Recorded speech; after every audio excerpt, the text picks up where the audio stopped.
Welcome back to ChatterBox Podcast. I'm Jessica. I'm John. And if you tuned in last time, you learned how to ace an IT job interview like a native. Hopefully those phrases helped you land your dream job. And if you missed that episode, be sure to check it out. We went over how to introduce yourself, respond to tough questions, and even what not to say. Exactly, John. But today we're switching gears to something just as important, going to the hospital or pharmacy. Whether you're visiting a doctor, picking up a prescription, or taking your child to a pediatrician, knowing the right phrases can make your experience much smoother. Think about it. When you're feeling sick, the last thing you want to worry about is how to explain your symptoms. And medical visits can already be stressful, especially in a foreign language. That's why today's episode is a must-listen. We'll walk through a typical hospital visit, a pharmacy trip, and even what to say if you have an emergency. And of course, we'll repeat key expressions multiple times so they stick in your brain. By the end of this episode, you'll sound like a native at the doctor's office. All right, let's dive in. Checking in at the hospital. All right, picture this. You wake up feeling awful. Maybe you've got a high fever, a terrible headache, or your stomach is acting up. You know you need to see a doctor, but you're nervous about communicating in English. So, you walk into the hospital or clinic and head to the front desk. What's the first thing you say? If you have an appointment, you can simply say, "Hi, I have an appointment with Dr. Smith at 10 a.m. Let's repeat that. "Hi, I have an appointment with Dr. Smith at 10 a.m. But what if you don't have an appointment and need to see a doctor urgently? Great question. You can say, "I need to see a doctor as soon as possible." Or, "Is there a walk-in clinic available?" Let's repeat those. I need to see a doctor as soon as possible. And, is there a walk-in clinic available? Perfect. Now, once you're checked in, the receptionist might ask, "What brings you in today?" This is just a polite way of asking why you're there. So, if you have the flu, you could say, "I've been feeling unwell for a few days." Or if you're there with your child, you might say, "My child has a high fever and isn't eating well." Let's repeat those. I've been feeling unwell for a few days. And my child has a high fever and isn't eating well. Talking to the doctor. All right, now you're in the examination room. The doctor walks in and greets you. What's the first thing they might say? They'll probably start with, "What seems to be the problem?" Or, "What brings you in today?" And a good way to respond would be, "I've been having a terrible headache since yesterday." Or, "I've had a sore throat and a cough for a few days." Let's repeat those. I've been having a terrible headache since yesterday. And I've had a sore throat and a cough for a few days. Now, the doctor might ask you to describe your pain in more detail. They might say, "On a scale of 1 to 10, how bad is the pain?" So, if it's mild, you can say, "It's about a 4." If it's really bad, you might say, "It's a 9. I can barely function." Let's repeat those. It's about a 4. And it's a 9. I can barely function. Next, the doctor might ask, "Do you have any nausea or dizziness?" If you do, you could say, "Yes, I feel a little dizzy when I stand up." Or, "No, just a sore throat and a fever." Let's repeat. Yes, I feel a little dizzy when I stand up. And no, just a sore throat and a fever. Picking up medication at the pharmacy. All right, John, so the doctor gives you a prescription, and now you're at the pharmacy. What do you say? I can start with, "Hi, I'm here to pick up a prescription." Or, "My doctor sent a prescription for me." Let's repeat. Hi, I'm here to pick up a prescription, and my doctor sent a prescription for me. But sometimes the pharmacist might ask, "What's the name and date of birth on the prescription?" So be ready to give your details. You're right. And if you're not sure how to take the medication, you can ask, "Should I take this with food?" Or, "What's the correct dosage?" Let's repeat, "Should I take this with food?" And, "What's the correct dosage?" Handling an emergency. All right, now let's talk about emergencies. If you or someone else is in a life-threatening situation, what do you do? I call 911 and you can say, "I need an ambulance right away." Or, "Someone is unconscious and not breathing." Let's repeat. I need an ambulance right away. And someone is unconscious and not breathing. And if you're in the hospital and someone suddenly collapses, you can shout, "We need a doctor here." Repeat. We need a doctor here. Hey Jessica, let's dive native phrases recap. Okay, John, can you read the word list for us? Sure. Let's start. 1. Hi, I have an appointment with Dr. Smith at 10 a.m. 2. I need to see a doctor as soon as possible. 3. I've been feeling unwell for a few days. 4. On a scale of 1 to 10, how bad is the pain? 5. Yes, I feel a little dizzy when I stand up. 6. When will I get my test results? 7. I'm here to pick up a prescription. 8. Should I take this with food? 9. What's the correct dosage? 10. I need an ambulance right away. Hey, John, watch me. Of course. 1. Hi, I have an appointment with Dr. Smith at 10 a.m. 2. I need to see a doctor as soon as possible. 3. I've been feeling unwell for a few days. 4. On a scale of 1 to 10, how bad is the pain? 5. Yes, I feel a little dizzy when I stand up. 6. When will I get my test results? 7. I'm here to pick up a prescription. 8. Should I take this with food?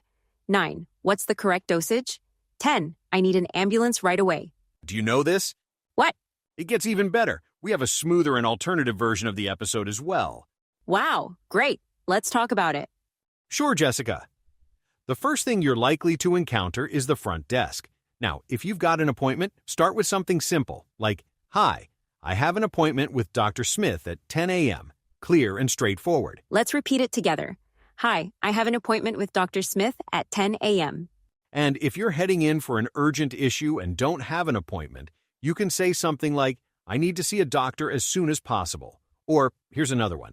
Is there a walk-in clinic available? Okay, let's try those together. Ready? I need to see a doctor as soon as possible. And, is there a walk-in clinic available? Exactly. Now, to make this stick, why don't we do a little role play? So, Jessica, you're the patient. I'll be the receptionist. Sound good? Oh, sure, but let's see how this goes. I feel like I'm going to mix something up halfway through. All right, let's set the scene. You've just walked into the clinic, and I'm the receptionist. Ready? Go. Hi, I have an appointment with Dr. Smith at 10 a.m. Great. Can I have your name and date of birth, please?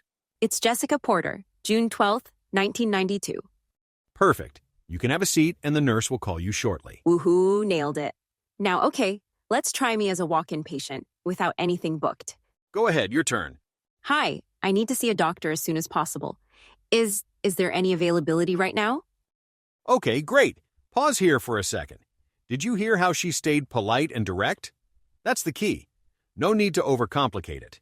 Right, like, you don't want to walk in and go, help, I'm feeling like a balloon. Actually, I might have done that once.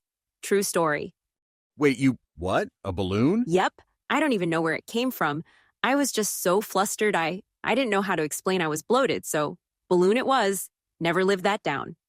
Okay, yeah, don't do that. Keep it simple and specific, and you'll be fine. Shall we recap those key phrases one more time? Yes, let's do it. You start, John. All right. If you have an appointment, hi, I have an appointment with Dr. Smith at 10 a.m. And if it's urgent, say, I need to see a doctor as soon as possible. Or, is there a walk-in clinic available?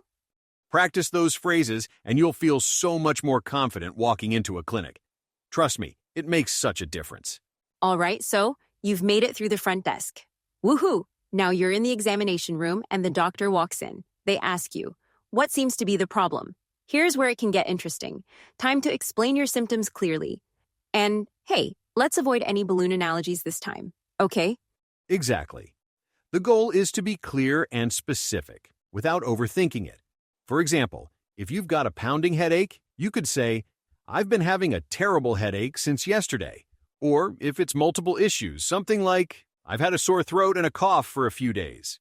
Let's repeat those together.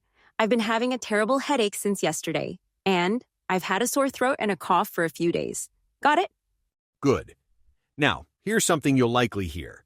On a scale of 1 to 10, how bad is the pain?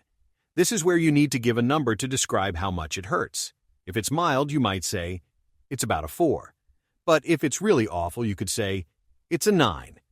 I can barely function. Oof, a 9 sounds bad. Let's try those phrases. It's about a 4. And it's a 9. I can barely function. Quick tip, practice saying these out loud so they feel natural when you need them. Here's another question you might get from the doctor. Do you have any other symptoms, like nausea or dizziness? It's okay to keep your answers simple, like, yes, I feel a little dizzy when I stand up. Or, No, just a sore throat and a fever. Yep, super easy. Let's go over those. Yes, I feel a little dizzy when I stand up. And no, just a sore throat and a fever. Pair those phrases with a confident tone and you'll sound like a pro. Oh, and here's a fun story. I once had a student trying to describe a cold, and they said, "It's like a snowstorm in my nose." Wait, what? A snowstorm? That's hilarious, but also kind of accurate? It was actually kind of vivid, but it's not the best example of sounding fluent. Instead of metaphors, stick to clear descriptions like, "I have a runny nose and congestion." Save the snowstorm imagery for creative writing. Ha ha ha ha, noted. But let's be real. Sometimes when you're sick, it feels like your brain just goes blank. That's why practicing these phrases now is key. They'll come to you when you need them. Exactly. And hey, remember to use contractions to sound more natural. Instead of saying, "I have," try "I've got." So instead of, "I have a sore throat," say, "I've got a sore throat." Ooh, great point. It's little adjustments like that that make a big difference. Shall we recap some key phrases? Sounds good. First up, I've been having a terrible headache since yesterday. Second, I've had a sore throat and a cough for a few days. Next, it's about a 4. Or, it's a 9. I can barely function. And finally, yes, I feel a little dizzy when I stand up. Or, no, just a sore throat and a fever. Practice those a few times at home, and you'll feel so much more confident when you actually need them. All right, so you've practiced those phrases, used them confidently with the doctor, and now you're at the pharmacy to pick up your medication. What's the first thing you say? Simple. You can start with something like, "Hi, I'm here to pick up a prescription," or "My doctor sent a prescription for me." Let's repeat those. Hi, I'm here to pick up a prescription. And my doctor sent a prescription for me. Pretty easy, right? Totally. Now, the pharmacist might ask, "What's the name and date of birth on the prescription?" So, be ready with your details. Don't forget those. Oh, and if you're not sure about how to take the meds, definitely ask questions. Like, should I take this with food? Or, what's the correct dosage? Exactly. Let's try those as well. Should I take this with food? And, what's the correct dosage? Never hesitate to confirm. You want to be sure you're doing it right. Right? You don't want to guess and end up like taking it with peanut butter when it's supposed to be taken on an empty stomach. Wait, peanut butter? Hey, it's possible. Anyway, the point is, be clear and ask questions if you're unsure. Now, let's move on to emergencies. These situations can be super stressful, so it's important to remember a few key phrases.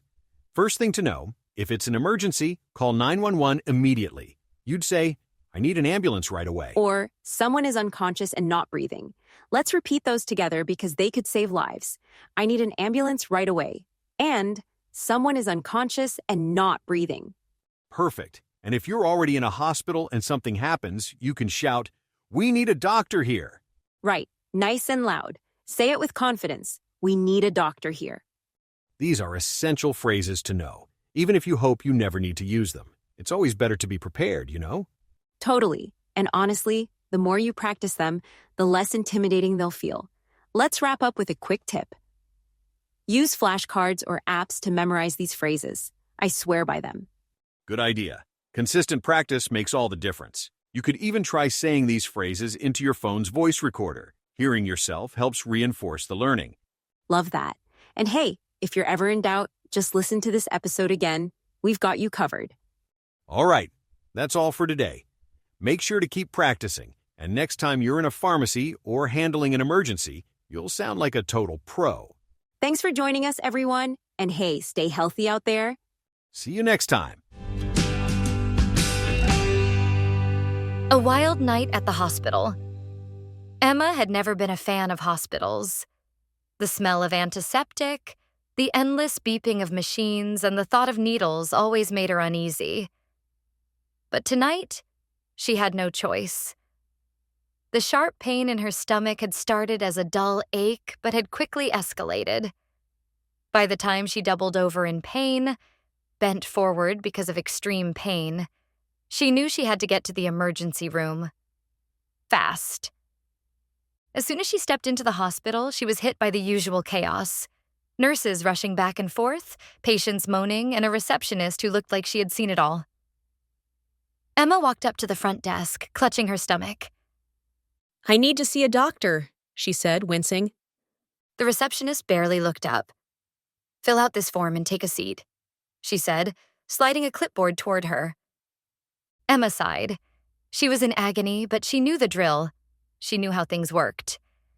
Emergency rooms didn't exactly operate on a first-come, first-served basis. The more critical the case, the faster you were seen. She plopped down in one of the uncomfortable plastic chairs, her leg bouncing impatiently. Across from her, an elderly man was coughing up a storm, coughing a lot, while a kid with a bandaged head kept swinging his legs, completely unfazed. Emma Carter? A nurse finally called her name. She scrambled to her feet, nearly tripping over her own bag. The nurse led her down a long hallway to an examination room where a young doctor was flipping through a chart. "All right, Emma, what brings you in today?" he asked, looking up with a calm but serious expression. "I've got this horrible stomach pain. It started as a cramp but got way worse.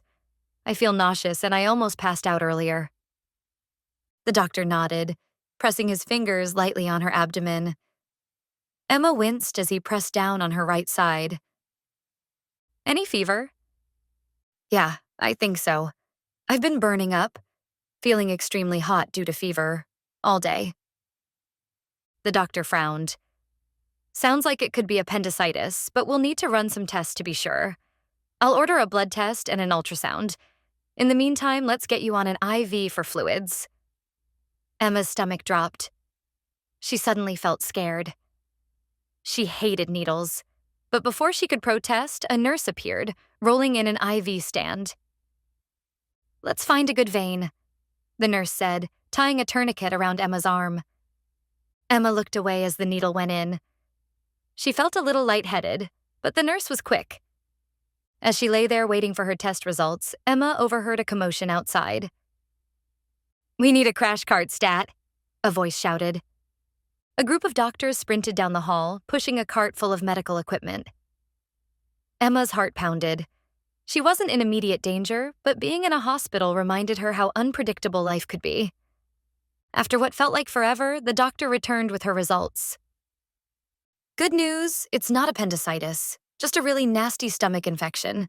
We'll keep you overnight for observation and pump you full of antibiotics." Emma let out a deep breath.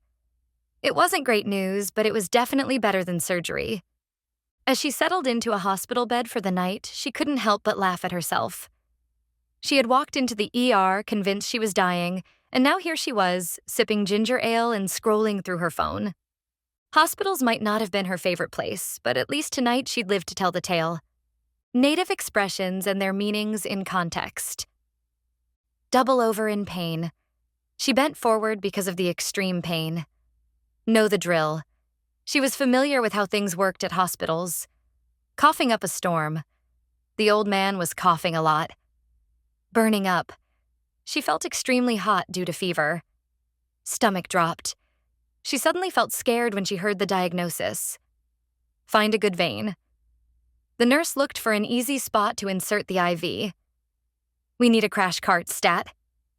The doctors needed emergency equipment immediately. Pump you full of antibiotics. They would give her a lot of antibiotics through an IV. Live to tell the tale. She survived the experience and could talk about it later. Would you like me to expand on any particular scene or add more native expressions? Haha. A trip to the pharmacy. Emma woke up feeling like she had been run over by a truck, extremely exhausted and sore.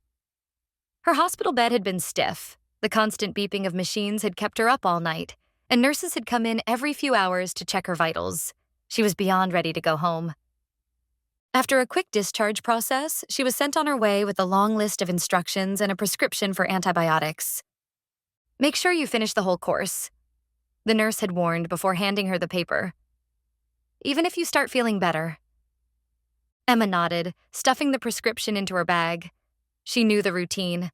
Doctors always made it sound like missing a single dose would lead to disaster. The pharmacy run. By noon, she was standing outside her local pharmacy, squinting against the bright sunlight. The contrast between the cold, sterile hospital and the bustling city street was almost overwhelming.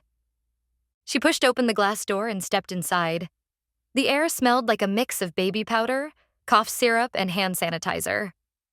A long line of customers snaked around the aisles, some clutching prescriptions, others just browsing for snacks or toothpaste. Emma sighed. She wasn't in the mood to wait, but she didn't have much of a choice. She grabbed a number from the little machine near the counter and slumped into one of the plastic chairs. As she waited, she overheard the pharmacist at the counter dealing with an impatient customer. "I'm sorry, sir, but we can't refill this prescription until next week." "Next week? That's ridiculous. I need my medication now." The pharmacist remained calm. "I understand, but it's a controlled substance and we have refill restrictions." Emma winced. Yikes. She had worked in customer service before and knew how tough it could be. Finally, her number was called and she walked up to the counter. A friendly-looking pharmacist with thick glasses greeted her. "Hi there. Picking up a prescription?" "Yep, antibiotics for a stomach infection," Emma said, sliding the paper across the counter. The pharmacist nodded and typed something into the computer. After a moment, she frowned. "Looks like your insurance doesn't fully cover this brand. Do you want the generic version? It's the same medication, just cheaper." Emma blinked. She wasn't about to throw away money if she didn't have to. "Definitely going with the cheaper one," she said without hesitation. The pharmacist smiled. "Good call. Give me a few minutes to get it ready." A quick stroll through the aisles. While waiting, Emma wandered around the store. She stopped by the pain relief section and grabbed a bottle of ibuprofen. Her body still felt sore from all the poking and prodding at the hospital. Then she made a beeline for the tea section. If she was going to survive the next few days, she needed something soothing for her stomach. As she reached for a box of chamomile tea, she heard a voice behind her. "Excuse me, do you know if this works for migraines?" Emma turned to see a middle-aged woman holding a bottle of some over-the-counter pain reliever. "I'm not a pharmacist, but ibuprofen usually helps with mine," she said, pointing at the brand in her own basket. The woman nodded thoughtfully. "Good to know. Thanks." Time to check out. Finally, Emma's name was called again. She returned to the counter, and the pharmacist handed her a small paper bag with her medication. "All right, take one pill every 8 hours with food. No alcohol while you're on these, and if you get an upset stomach, try taking them with milk or crackers." Emma nodded, taking the bag. "Got it. Thanks so much." As she stepped back out into the fresh air, she let out a long sigh of relief. The past 24 hours had been a whirlwind, but at least she was on the mend, recovering and feeling better. Now, all she had to do was go home, curl up on the couch, and let the antibiotics do their job. And maybe, just maybe, she'd stay far away from hospitals for a while. Native expressions and their meanings in context. Run over by a truck, feeling extremely exhausted and sore. Be on the mend, recovering and starting to feel better. Throw away money, waste money unnecessarily. Good call, a smart decision. Make a beeline for, go directly towards something. Yikes, a reaction to something awkward or unfortunate. Whirlwind, a very busy or chaotic experience. Poking and prodding, a reference to medical examinations with needles or tests. Stay far away from, avoid something completely. Would you like Emma to have another adventure, maybe at work or while running errands?